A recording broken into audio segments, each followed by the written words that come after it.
tabanaysaa. maxaad iga tabanaysaa hee adii telefoonkaaga baa idinka shakisanahay.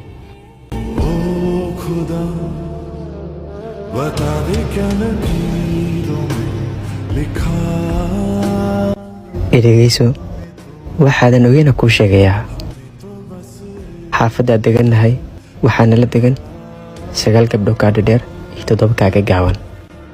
mid ka mid waxay ii jeceshahay in ka badan inta ay jeceshahay.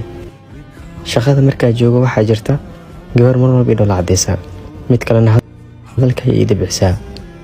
gabadha maqaayadda joogtana malab ayay igu dartaa shaaxa, sokor meesha igu dari lahayd. xitaa cambuulo markaan u dirsado hilib iyo caano geela isku kaysiisaa. waxaasoo dhan ka soo tag waxaa ugu daran saaxiibtaada. waxay igu salaantaa gacanta meesha igu salaami lahayd qalbiga. ku sheegaas sababtuu qalbiga